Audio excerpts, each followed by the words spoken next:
So ito na yung main event. So ladies and gentlemen, John Lloyd and Ay sarap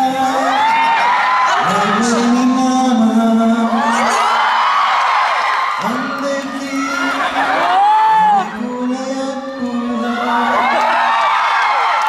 Tuloy mo.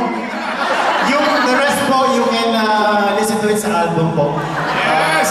So, malapit na po ang Beautiful Affair. Pero yung soundtrack namin, I think it's already out. So please, do get a copy.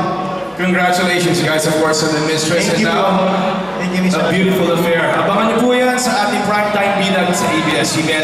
Okay guys, we got like an ASA 2012. Pero bago yan, let's turn over to Nikki, Ma, Kim, Kakay, Erich, and Bea, higaw mo. Grabe boys na John Lloyd. Pero ito girls, sobrang nating swerte. Hello! We are with Mario Maher. Oh my God! Excuse me naman. Mario, you know, guys, wait lang talaga. Kasi sa Pilipinas, so pick up lines. It's my time na talagang magsalita ng English for Mario. Mario, you know, in the Philippines, pick-up lines is, you know, very popular. No? Yes! Do you know that? No? Why you don't know? I don't know. Oh my God, Erich, please help me. Okay, bro, since you don't know, wait lang naman. There is a bubbly right there. Hey, listen to me. I have a pick-up line. Pick-up line. Kaya mo yan.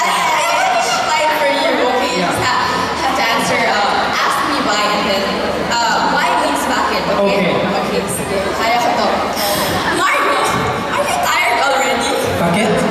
Because you've been running through my head all day. Wait. I also have a pickup line. What is that? You're prepared. I will say it in Filipino. Let's do it. That's good. Gustisto ka ba? It's postizo, bro. Say it again. Gustisto ka ba? Bakit? Because I can smile without you. Oy, guys, akala nyo kayo lang may baon, ha?